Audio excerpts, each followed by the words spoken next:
Hello friends, मैं राहुल जायसवाल स्वागत करता हूँ अपने यूट्यूब चैनल पे।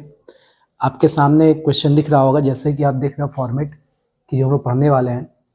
हम लोग प्रीवियस पेपर के क्वेश्चन सॉल्व करने वाले हैं यूपीएसआई का। बहुत इंपॉर्टेंट एग्जाम होता है, जैसा कि अभी आप लोग ने 2025 में यूपीएसआई फॉर्म डाला होगा। उम्मीद करते हैं कि आपने इसकी तैयारी बहुत अच्छी की होगी। जैसा आप टॉपिक देख रहे हो, सामान्य ज्ञान मूल विधि संविधान। तो हमने क्या किया, प्रीवियस पेपर के क्वेश्चन को आपके सामने रखा हुआ है, क्योंकि हम जिस हिसाब से देख रहे हैं 2017 में जो एग्जाम हुए, 2021 में एग्जाम हुए, बहुत ऐसे क्वेश्चन है जो मूल विधि संविधान के जो रिपीटेड है। तो कुल मिलाकर के जैसा भी आपके सामने मैं रख रहा हूँ, उसमें लगभग 27 सेट्स है जो कि आपके 2017 के एग्जाम में हुए थे। उस 27 सेट्स के हम आपको मैथ, रीजनिंग, जीके, जीएस सभी के कॉन्सेप्ट पे हम लोग चर्चा करेंगे। उसके जितने भी ऑप्शनल क्वेश्चन दिए उसके सोल्यूशन के बारे में बात करेंगे। और अगर आप सारे वीडियो के क्वेश्चन को देखते हो, समझ लो कि आपका रिवीजन भी हो जाएगा और आपके प्रीवियस पेपर की प्रैक्टिस भी हो जाएगी, क्योंकि क्वेश्चन रिपीटेड बहुत है। ठीक है, तो जैसा कि आप देख रहे हो, ये जो क्वेश्चन पेपर दिया हुआ है ये आपका 14 दिसंबर 2017 का थर्ड शिफ्ट का क्वेश्चन पेपर। तो आज हम बात करेंगे इसके 41 से लेके 80 क्वेश्चन के सोल्यूशंस का। जैसा कि पहला क्वेश्चन आप देख रहे हो कि शून्य शुल्क पर चीनी के आयात की अनुमति किस लाइसेंस नीति के तहत दी जाती है। तो आपके सामने ऑप्शन फर्स्ट दिया है कि सीमित सामान्य लाइसेंस, सेकंड दिया है निर्यात और आयात लाइसेंस, थर्ड दिया है विदेशी मुद्रा नीति, खुला सामान्य लाइसेंस। इस चार ऑप्शन में जो चीनी की जो शुल्क पे आयात की अनुमति जो लाइसेंस नीति दी जाती है, इसका जो बेस्ट ऑप्शन है आपका फोर्थ ऑप्शन है। इसका आंसर जो हो जाएगा फोर्थ ऑप्शन हो जाएगा। फोर्थ ऑप्शन आपका करेक्ट है, ऑप्शन नंबर 4 करेक्ट है। ठीक है, चलिए तो इसी तरीके से हम लोग बात करें अगले क्वेश्चन पे। क्वेश्चन नंबर 42 दिया है कि भारत छोड़ो आंदोलन की रानी किसको कहा जाता है। भारत छोड़ो आंदोलन की रानी किसे कहा जाता है। ऑप्शन नंबर फर्स्ट दिया है मैडम कामा, सेकेंड दिया है अरोड़ा आसफ अली, थर्ड दिया है सुचेता कृपलानी, फोर्थ दिया है सरोजिनी नायडू। तो सरोजिनी नायडू तो ऑप्शन में नहीं होगा, क्योंकि इनको भारत कोकिला कहा जाता था। इसका जो बेस्ट ऑप्शन है अरोड़ा आसफ अली। इन्होंने पहली बार भारतीय झंडा को मुंबई में 1942 में लहराया था। और अरोड़ा आसफ अली को जो इनका पूरा नाम है वो अरुणा गांगुली नाम था। तो इसका जो बेस्ट ऑप्शन हो जाएगा सेकंड हो जाएगा। भारत छोड़ो आंदोलन की रानी किसे कहा जाता है, अरुणा आसफ अली को कहा जाता है। बहुत इंपॉर्टेंट क्वेश्चन है, ये याद कीजिएगा। 1942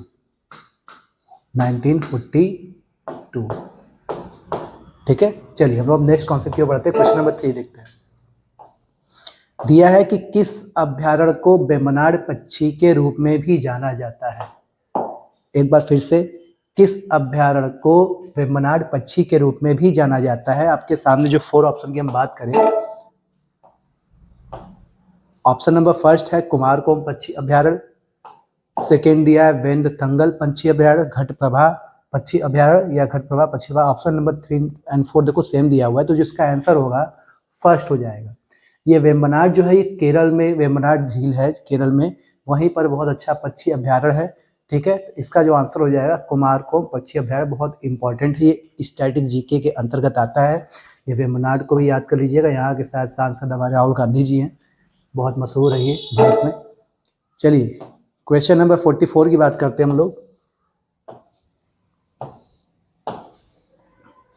दिया है कि पूर्वोत्तर भारत में प्रचलित कृषि भूमि प्राप्त करने के लिए वन के एक छोटे से हिस्से को काटकर उसे जलाने की रीति को क्या कहा जाता है। अब पूर्वोत्तर भारत जैसे असम हो गया, मेघालय हो गया, ठीक है, पूर्वोत्तर भारत में प्रचलित कृषि भूमि प्राप्त करने के लिए वन के एक छोटे से हिस्से को काटकर उसे जलाने की रीति को क्या कहते हैं। ठीक है, पहला ऑप्शन है बालन, दूसरा दिया है झूमकेसी, तीसरा दिया है भस्म और चौथा दिया है चिपको। तो चिपको तो एक आंदोलन है, भस्म तो जलाना हो गया। तो जो इसका बेस्ट ऑप्शन इसको बोलते हैं झूम खेती। झूम खेती, झूम खेती का मतलब यह होता है कि ऐसे जगह पे जहाँ पर आपके ढेर सारा जंगल है, जंगल के छोटे से हिस्से को, टुकड़े को काट करके वहाँ पे उसको जला दिया जाता है। जलाने के बाद वहाँ की जो मिट्टी होती है उसके जलन के कारण वो उपजाऊ हो जाती है। वहाँ पर जो खेती की जाती है इसको बोलते हैं हम लोग झूम खेती। जनरली ये कहाँ पर होता है, पूर्वोत्तर भारत में, जहाँ पर जंगल बहुत ज़्यादा है। ठीक है, चलिए हम लोग नेक्स्ट क्वेश्चन की ओर बढ़ते हैं। क्वेश्चन नंबर 45 को देखते हैं कि भारतीय दंड संहिता के अनुसार निम्नलिखित में से कौन सा निष्कर्ष सही है। चलिए हम लोग बात करते हैं। पहला दिया है कि ए बी के साथ मनोरंजन हेतु मुक्केबाजी करने के लिए राजी हो जाता है। मुक्केबाजी के दौरान ए बिना किसी बुरी मंशा से बी को बुरी तरह घायल कर देता है। तो इसमें दिया है ए ने अपराध किया, ठीक है, तो इसका ये जो ऑप्शन देख रहे हो ये गलत हो जाएगा। ऐसा नहीं है, गलत है, क्योंकि भारतीय दंड संहिता कहता है कि अगर किसी तरीके से आप मनोरंजन हेतु कुछ काम करें और अनजाने में किसी को चोट लग जाता है, मृत्यु हो जाती है, तो जिसमें मंशा नहीं था कि उसका मर्डर किया जाए, तो ये ऐसा अपराध नहीं कहा जाएगा। इसका पहला ऑप्शन क्या हो गया, गलत हो गया। दूसरा, अब इसमें दिया है कि पी एक मादक पदार्थ के प्रभाव में था। मान लो कि चलो कि मादक पदार्थ के प्रभाव में था, ड्रग्स या शराब लिया हो, जो उसने अपनी मर्जी से ली थी। उस मादक पदार्थ के नशे में यह न समझकर कि उसके हाथों से क्या हो रहा है, पी ने क्यू का मर्डर कर दिया, हत्या कर दिया। तो कह रहा पी ने कोई अपराध नहीं किया है, ये गलत है, क्योंकि अगर नशे के कारण भी अगर आप अपराध करते हो, मर्डर करते हो, तो अपराध में ही आएगा, हत्या का अपराध आएगा। तो इसका मतलब ये है कि ये दोनों आपका गलत है। इसका आंसर हो जाएगा ऑप्शन नंबर 3 हो जाएगा, थर्ड हो जाएगा, फर्स्ट और सेकंड दोनों नहीं हो जाएगा। चलिए क्वेश्चन नंबर 46 की बात करते हैं कि 30 नवंबर 2017 के भारतीय रिजर्व बैंक के गवर्नर कौन थे। तो अब देखिए, ध्यान देखिएगा, 2017 की बात हो रही है, जो कि हम लोग 2017 के पेपर को ही सॉल्व करें, तो उस जमाने का करंट रहा होगा। उस जमाने में जो आपके थे उर्जित पटेल थे। कौन थे? उर्जित पटेल थे गवर्नर जनरल। चलिए 47, 2 दशक पुराने दोहरे कराधान से बचाव समझौते हेतु DTAA में संशोधन के लिए प्रोटोकॉल भारत और निम्न में से किस देश के बीच हस्ताक्षरित किया गया। तो अब ध्यान देखिएगा, इसका जो प्रोटोकॉल का आंसर होगा ये हो जाएगा, भारत ने मॉरिशस के साथ 2 दशक पुराने दोहरे कराधान से बचने के लिए इसने किसने किया, मॉरिशस के साथ क्या किया, बॉन्ड किया, हस्ताक्षर किया।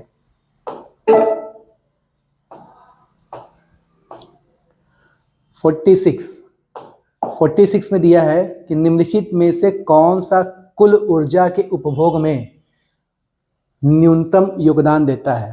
पहला ऑप्शन है अक्षय ऊर्जा स्रोत, दूसरा है जीवाश्म ईंधन, तीसरा है परमाणु ऊर्जा, चौथा इनमें से कोई नहीं। तो निम्नलिखित में से कौन सा कुल ऊर्जा के उपभोग में न्यूनतम योगदान देता है। भारत में सबसे कम योगदान देने के लिए जो इसमें है परमाणु ऊर्जा है। भारत अपना 2050 का टारगेट लेके चल रहा है कि अधिक से अधिक परमाणु ऊर्जा का यूज करेगा। फिलहाल अभी करंट में इस तीनों ऑप्शन में सबसे कम जो यूज करने वाला है वो भारत परमाणु ऊर्जा का यूज कर रहा है। चलिए नेक्स्ट क्वेश्चन की ओर बढ़ते हैं। क्वेश्चन नंबर 49 दिया है कि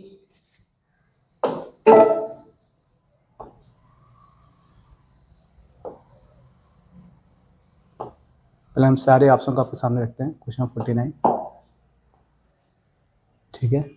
चलिए, दिया है कि स्वयं इस्तीफा देने के अलावा इनमें से किन पद्धतियों के द्वारा किसी राज्य के राज्यपाल को उसके पद से हटाया जा सकता है। राज्य के राज्यपाल को हटाने की बात हो रही है। तो देखिए ये पॉलिटिक्स से क्वेश्चन है।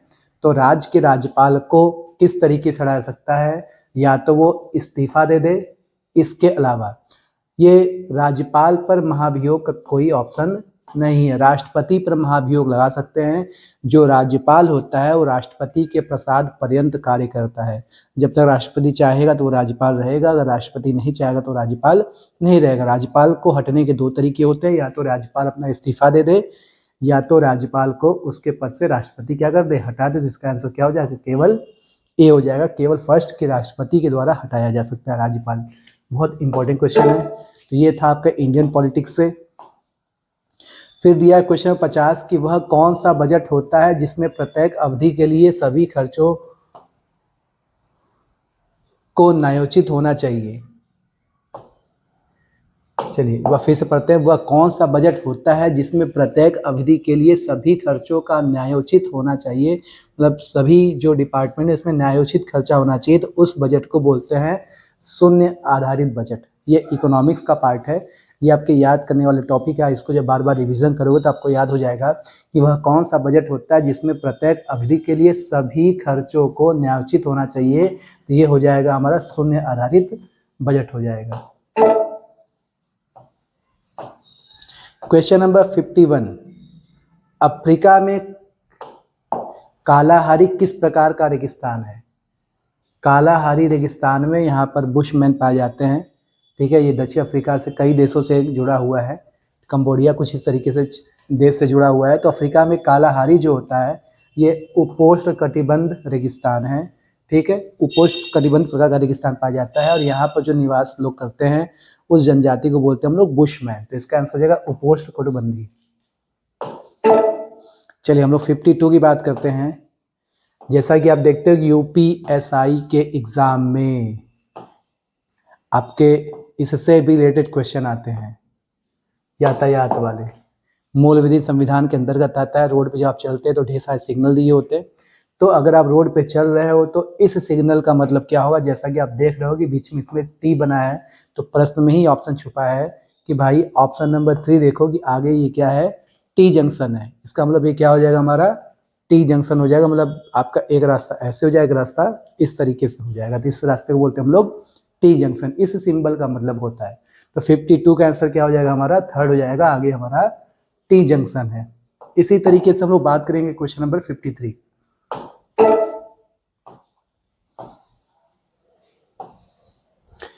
53 रिपीटेड क्वेश्चन है। प्रीवियस पेपर सेट सॉल्व करोगे तो काफ़ी इंपॉर्टेंट है, क्योंकि किसी भी एग्जाम में सिलेक्शन लेने के लिए, चाहे वो कोई भी एग्जाम हो कंपटीशन का, इसका सिर्फ एक ही सिद्धांत है कि आप सबसे पहले नोट्स बनाकर सारे अच्छे से किताबों से आप उसको पढ़ लीजिए। उसके बाद आप प्रीवियस पेपर के सेट्स मारिए। जो भी है सेट मारने से आपके पास कॉन्फिडेंस आएगा, आपको एग्जाम का रूपरेखा पता चलेगा, आपको एग्जाम का ताकत पता चलेगा कि अगले जो एग्जाम आने वाला है उसका रूपरेखा कैसा है, उसके क्वेश्चंस कैसे आने वाले हैं, उसका रेंज क्या है। तो इसी तरीके से जो मूल विधि संविधान के क्वेश्चन को हम लोग सॉल्व करेंगे, मैथ के क्वेश्चन सॉल्व करेंगे, रीजनिंग के क्वेश्चन सॉल्व करेंगे। आप बस वीडियो को आप देखो ध्यान से, जो भी हम क्वेश्चन बता रहे हैं उसको बस ध्यान से ऑब्जर्व करो। नोट्स बनाना है तो नोट्स बना लो। और मैथ और रीजनिंग का जब हम क्वेश्चन बताएंगे तो आप पेन कॉपी लेकर के बैठो। जैसे जैसे मैं तरीका बता रहा हूँ, ट्रिक के साथ बनाने के मैं कई तरीके बताऊंगा, उस तरीकों से आप क्वेश्चन को सॉल्व कर सकते हो। चलिए फिलहाल हम बात करते हैं 53 क्वेश्चन में कि एक महिला सहकारी संगठन है जो तरह तरह के सामान बनाती है, जिनमें से प्रमुख है लिज्जत पापड़। पूरे भारत में ये फेमस है। तो उस संगठन को हम लोग बोलते हैं श्री महिला गृह उद्योग। क्या बोलते हैं? श्री महिला गृह उद्योग एक महिला सहकारी संगठन है जिसके अंतर्गत जो महिलाएं होती हैं वो लिज्जत पापड़ एक ब्रांड है जो बनाती हैं। इसका आंसर हो जाएगा श्री महिला गृह उद्योग। तो 2017 का जैसे ही क्वेश्चन पेपर सारे सॉल्व हो जाएंगे तो इसी तरीके से हम लोग बात करेंगे 2021 के एग्जाम में जो आए हुए हैं। अब पहले हम बात करते हैं, इसमें देखो ढेर सारा क्वेश्चन है, बहुत लंबा है, इसको छोटा कर देते हैं हम। 54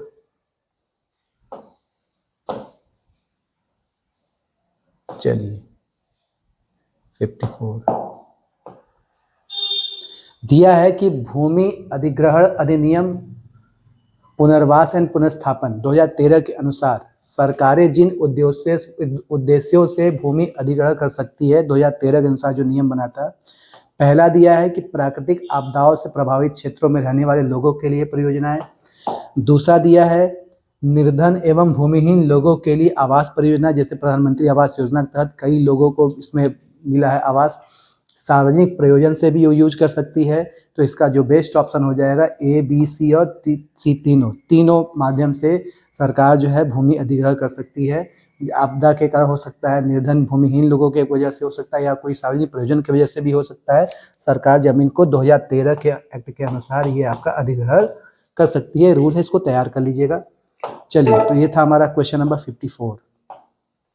55 दिया है आयकर अधिनियम के अनुसार इनमें से कौन सी वित्तीय वर्ष 2016-17 के लिए आय के रूप में परिभाषित नहीं है?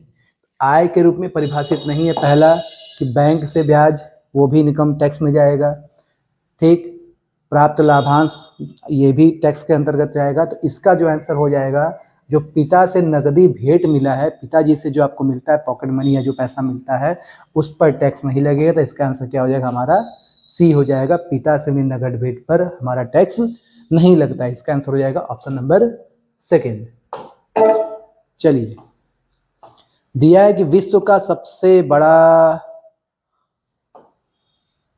औद्योगिक सुरक्षा बल दिए गए विकल्पों में से कौन सा है।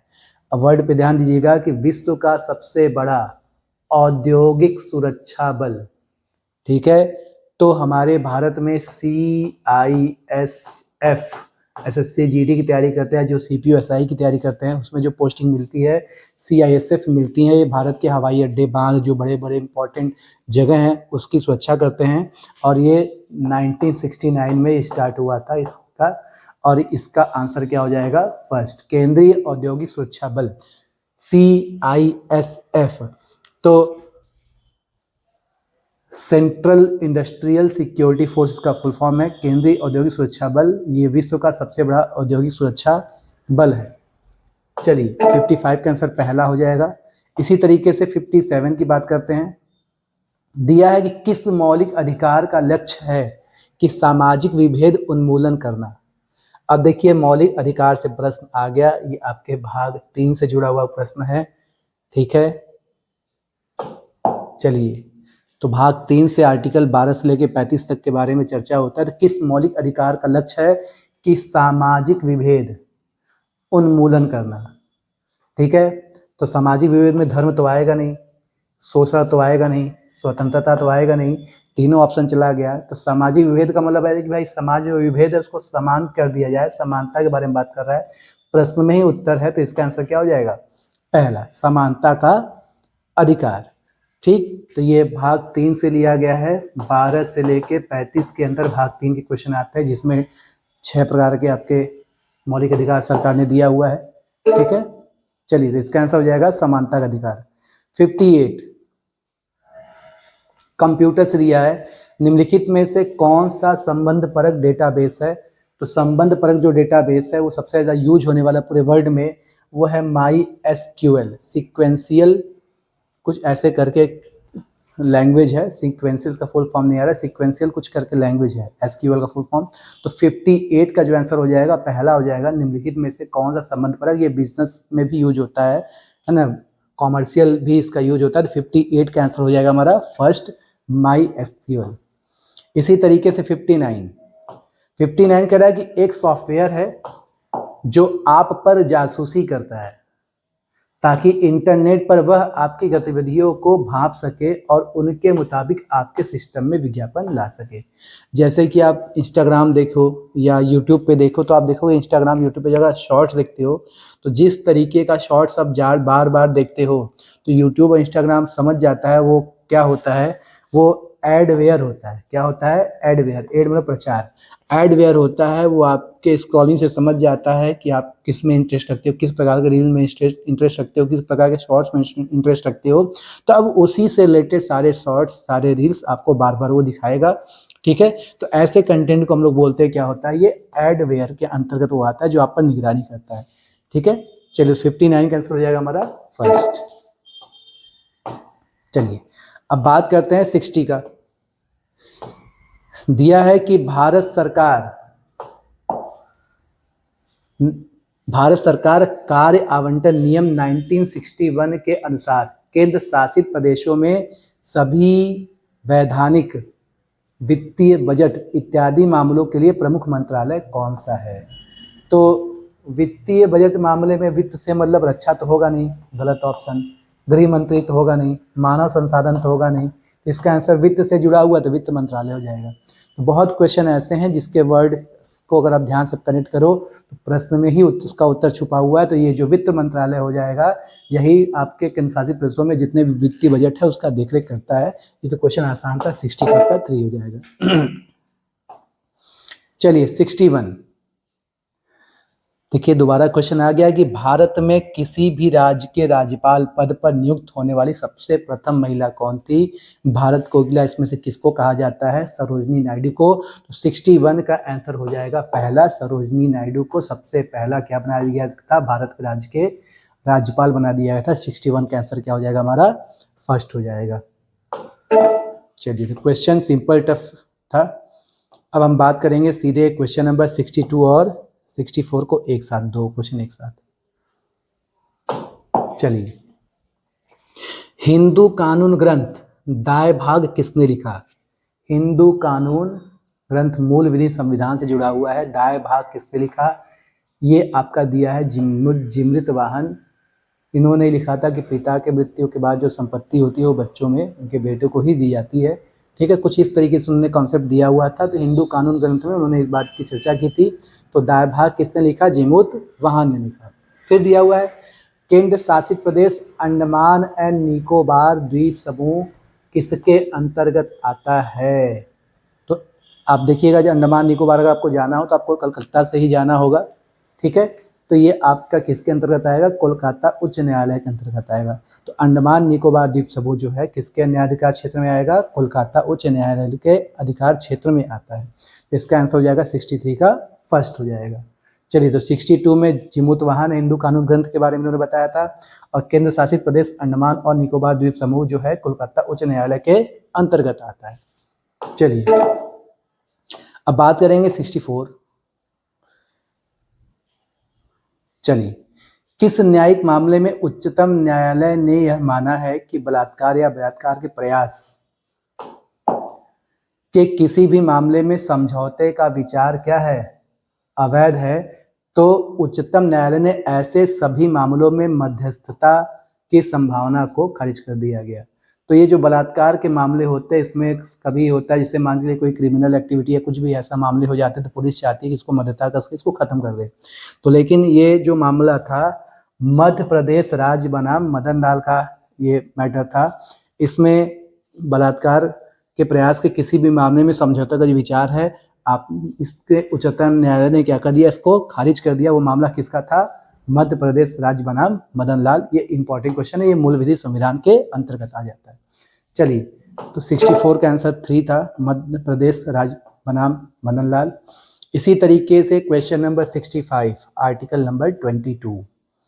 भारतीय संविधान के अनुच्छेद 22 के अनुसार अधिकतम कितने समय के भीतर गिरफ्तार करके हिरासत के लिए गए किसी व्यक्ति को निकटतम मजिस्ट्रेट के समक्ष प्रस्तुत करना चाहिए? तो बड़ा इजी क्वेश्चन है। इसका आंसर होगा 24 घंटे के अंदर, मतलब एक दिन के भीतर 24 घंटे के अंदर उस व्यक्ति को आपको मजिस्ट्रेट के पास पहुंचाना है, पुलिस को वहां पर पहुंचा देना है। चलिए, अब 66 की बात करते हैं। निम्नलिखित में से कौन सा विषय राज्य सूची के अंतर्गत आता है?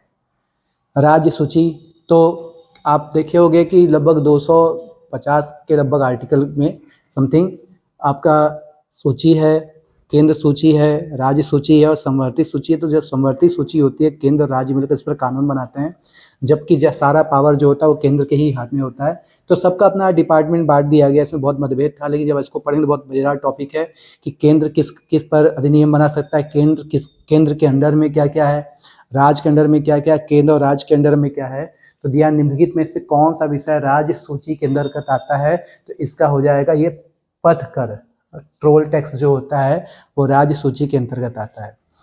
वन, पशु और पक्षियों की जो सुरक्षा होती है ये आपके समवर्ती सूची में है, ये भी समवर्ती सूची में है, और बीमा जो है आपका संघ सूची में है। ये सब आपको याद करना पड़ेगा। और यूपीएसआई 2025 के एग्जाम में हो सकता है कि आपका ये राज्य सूची, समवर्ती सूची, केंद्र सूची से क्वेश्चन आएगा। तो इसको बहुत सिंपल टॉप है कि किसी भी किताब से अगर आप 10 से 15 मिनट अगर ध्यान से पढ़ो, 10 से 15 मिनट, ये नहीं यूट्यूब पे जाके 1.5 घंटा लेक्चर सुन ले, किसी भी बुक से अगर 15 से 20 मिनट आप पढ़ते हो, एक लाइन बना करके आप इसका नोट्स बना करके आप याद कर सकते हो, 15 से 20 मिनट में टॉपिक तैयार हो जाएगा, जबकि ये एक क्वेश्चन के बराबर है। यूपीएसआई के एग्जाम में प्रीवियस पेपर अगर हम आपके सामने सेट सॉल्व करवाएंगे तो ऐसे क्वेश्चन आपको बार बार मिलेगा। तो याद कर लीजिएगा कि जो वन होता है, वन, पशु और पक्षियों की जो सुरक्षा होती है वो समवर्ती सूची में आता है, जो बीमा है आपका संघ सूची में आता है। चलिए, अब हम लोग बात करते हैं क्वेश्चन नंबर 67 का, कि भारत के राज्य की नीति निर्देशक सिद्धांतों के संदर्भ में इनमें से कौन सा वक्तव्य सही है? नीति निर्देशक मतलब डीपीएसपी। तो भारत की राज्य के नीति निर्देशक सिद्धांतों के संदर्भ में इनमें से कौन सा वक्तव्य सही है? चलो पहला पढ़ते हैं। ऐसा कहा जाता है कि सकारात्मक प्रकृति के हैं और इनका लक्ष्य है राज्य के अधिकारों और कार्यों में वृद्धि लाना। डीपीएसपी का काम है कि इस राज्य में बहुत अच्छे काम करना, सारा ये सकारात्मक ही होता है डीपीएसपी। और ये आयरलैंड से लिया गया है, और ये आर्टिकल, ये भारत जो हम लोग का संविधान है भाग 4 में है, और ये लगभग आर्टिकल 36 से लेके 51 तक की बारे में बात करता है। तो डीपीएसपी सारा राज्य के अच्छे से सकारात्मक प्रकृति के लिए है। तो जो पहला दिया हुआ है कि ऐसा कहा जाता है कि ये सकारात्मक प्रकृति के हैं और इनका लक्ष्य है राज्य के अधिकारों और कार्यों में वृद्धि लाना, ये बात सही है। दूसरा, इनका लक्ष्य है कि मतलब राज्य का लक्ष्य है कि सामाजिक और आर्थिक न्याय प्राप्त करके एक लोक हितकारी राज्य की स्थापना करना, ये भी बात सही है। लगभग आर्टिकल 38 या 39 में न्याय से संबंधित बात है, तो ये दोनों बात सही है। तो इसका मतलब पूछा है कि कौन सा वक्तव्य सही है, ये दोनों वक्तव्य सही है, तो इसका आंसर क्या हो जाएगा, ए और बी फर्स्ट हो जाएगा। चलिए अब 68 देखो, बायो से क्वेश्चन है, ठीक है। डिसीजेस, बौनेपन, बच्चों को होने वाले बौनेपन का रोग किसकी कमी से कारण होता है, तो बच्चों में जो बौनेपन होने वाला जो रोग है वो थायरॉक्सिन हार्मोन की कमी से होता है। बौनेपन जो होता है बच्चों में किसकी कमी से होता है, थायरॉक्सिन हार्मोन की कमी से होता है। इसी तरीके से क्वेश्चन नंबर 69, फेफड़े की ऐसी कौन सी बीमारी जो क्रिस्टलीय सिलिका के अंतः श्वसन अवधारणा और उसके प्रति फुफ्फुसीय प्रतिक्रिया के कारण होती है, जो लंबे समय तक पत्थर तोड़ने और उत्खनन कार्य से जुड़े रहने की वजह से लोगों में पाई जाती है, सांस के कारण। राष्ट्रीय मानवाधिकार आयोग इस बीमारी पर नियंत्रण और उसकी रोकथाम की आवश्यकता पर जोर दे रहा है। किसके वजह से होता है, ये होता है सिलिकोसिस के वजह से होता है। किसकी वजह से होता है, सिलिकोसिस, ठीक है, सिलिकोसिस की वजह से होता है। तो इसका आंसर क्या हो जाएगा हमारा, सिलिकोसिस। जो पत्थर तोड़ते हैं या धूल मिट्टी वाली जगह में काम करते हैं उनको जनरली बीमारी।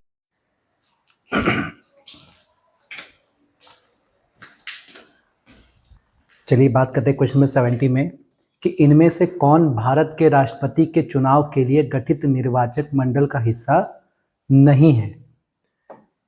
अब देखिए पहला दिया हुआ है आपके सामने, क्वेश्चन के बारे में बात करते हैं कि जो राष्ट्रपति का निर्वाचन होता है, आर्टिकल नंबर आप देखे होंगे कि भाग 5 की बात करते हैं कि 52 से लेकर के पूरा 75 तक 79 तक पूरा राष्ट्रपति, प्रधानमंत्री, उपराष्ट्रपति सब है।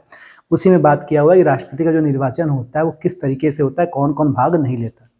तो दिया है कि राष्ट्रपति के निर्वाचन में ऑप्शन नंबर ए दिया है कि प्रत्येक राज्य की विधानसभा के निर्वाचित सदस्यगण, ठीक है, ये लोग भाग लेते हैं।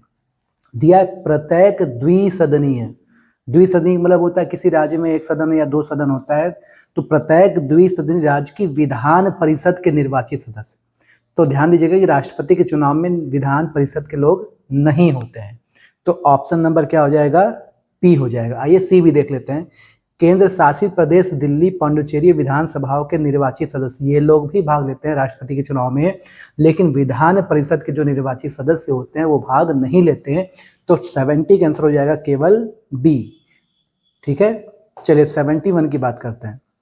71 में दिया है, बहुत अच्छा क्वेश्चन है, कि एक मानवाधिकार कार्यकर्ता द्वारा दायर की गई किसी जनहित याचिका 2005 में आया था, ठीक है, ने इस बात पर बल दिया कि चिकित्सा के पेशे से जुड़े हर सदस्य का सर्वोपरि दायित्व है कि वह किसी भी प्रक्रियागत और औपचारिकता की प्रतीक्षा न करके हर घायल नागरिक को जल्द से जल्द चिकित्सीय सहायता उपलब्ध कराए। तो ये जो था ये किससे हुआ था, आपका ऑप्शन नंबर 4, परमानंद कटारा बनाम संघ का ये वाद था कि भाई अगर कोई व्यक्ति घायल होकर अगर हॉस्पिटल में आया है तो डॉक्टर का पहला फर्ज है कि पहले उसको सही करे। तो आपने मूवीज में देखा होगा कि किसी हीरो को गोली लग जाती है तो डॉक्टर उसको कहता है कि ये पुलिस केस हम नहीं करेंगे। तो इसी पर वाद विवाद है कि भाई ये यही परमानंद कटारा बनाम संघ का ही वाद विवाद था, इसी पर बात की गई। तो इसका ऑप्शन नंबर क्या हो जाएगा, 4 हो जाएगा। चलिए अब हम बात करते हैं क्वेश्चन नंबर 72, हाइपोकैलेमिया किसके कमी के कारण होता है। तो हाइड्रोकैलेमिया जो होता है वो आपका पोटेशियम की कमी के कारण होता है। किसके कमी के कारण होता है, पोटेशियम की कमी के कारण होता है। 72 का आंसर 3 हो जाएगा। चलिए 73 की बात करते हैं। दिया भारतीय स्वतंत्रता अधिनियम 1947 के संदर्भ में निम्नलिखित में से कौन सा वक्तव्य सही है। तो यह यूनाइटेड किंगडम की संसद का एक अधिनियम था, सही बात है। लॉर्ड माउंटबेटन इसी बात को लेकर के आए थे, भारतीय स्वतंत्रता अधिनियम को लेकर के।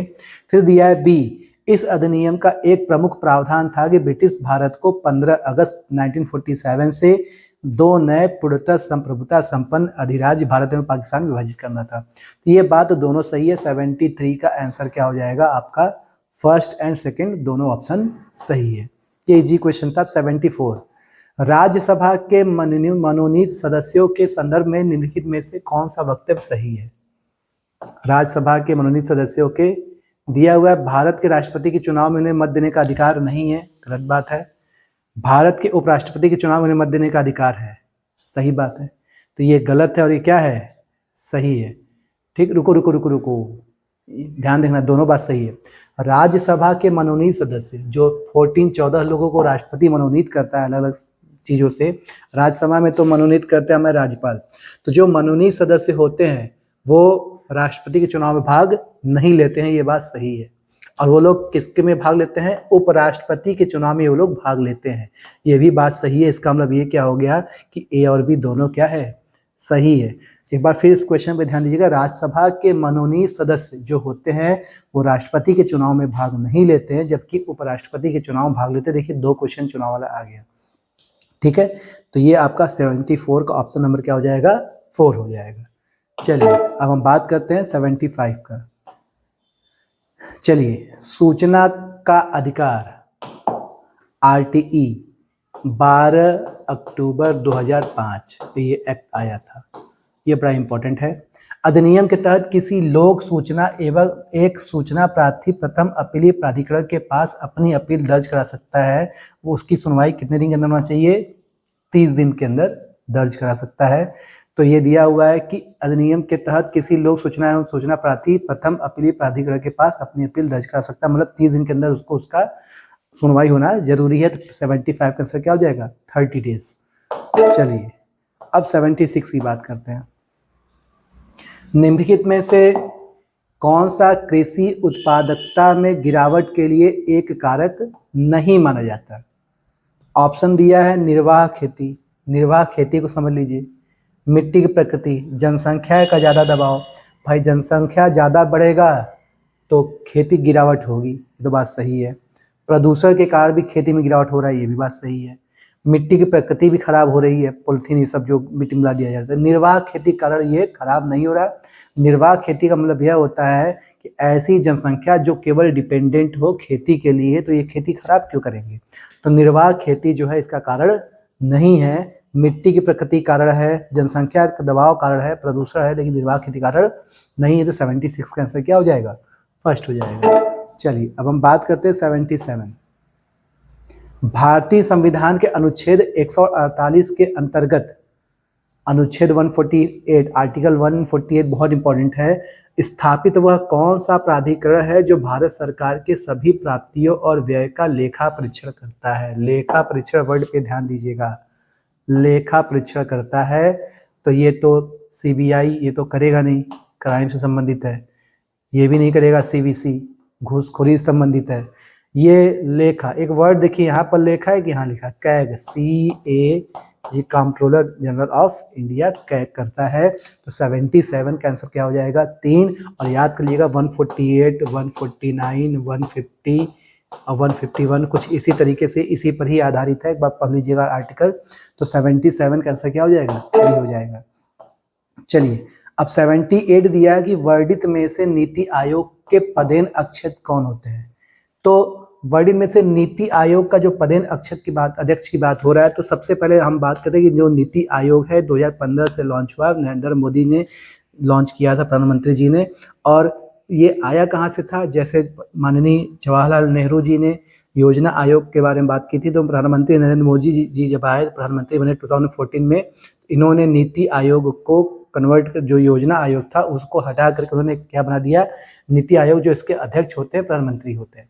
तो योजना आयोग के जो अध्यक्ष होते थे वो हमारे प्रधानमंत्री होते थे, उसी तरीके से नीति आयोग के जो अध्यक्ष होंगे वो हमारे कौन हो जाएंगे, प्रधानमंत्री हो जाएंगे। 79, भारतीय पुलिस सेवा में कितने स्टेट कैडर हैं। चलो एक साथ दोनों देख लेते हैं। तो भारतीय पुलिस सेवा में कितने स्टेट कैडर है। ये चारों ऑप्शन गलत है, इसमें होना चाहिए था 26, ये ऑप्शन रॉन्ग है। इसका आंसर हो जाएगा 79 का 26। भारतीय पुलिस सेवा में जो स्टेट कैडर है वो हमारे कितने हैं, 26 है। पुलिस की तैयारी कर रहे होंगे तो ये आपको बहुत इंपॉर्टेंट है।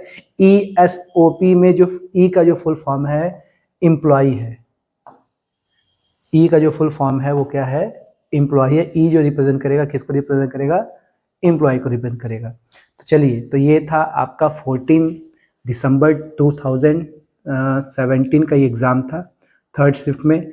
ये 40 क्वेश्चन है, तो आप ध्यान दीजिएगा कि इसके लगभग 54 सेट्स है। तो 54 मल्टीप्लाइड बाय अगर आप 40 करोगे तो लगभग आपका 1160 क्वेश्चन जो आएगा, ये आपका जीके जीएस से संबंधित। अगर इस सारे क्वेश्चन को आपने अच्छे से रिवाइज कर लिया तो 2025 के एग्ज़ाम के लिए आपको बहुत ज़्यादा सपोर्ट करेगा, एक रूपरेखा मिल जाएगा। तो हम क्या करेंगे, इन सारे क्वेश्चन के सोल्यूशन को बात करेंगे और इसी तरीके से हम मैथ की बात करेंगे और इसी तरीके से हम लोग रीजनिंग की भी बात करेंगे। सारे क्वेश्चन को हम अच्छे तरीके से आपको हम सोल्यूशन बताएंगे। बने रहिएगा, इस वीडियो को 1 से बार 2 बार 3 बार देख लीजिएगा। कोई भी चीज़ हो कमेंट जरूर कीजिएगा। धन्यवाद।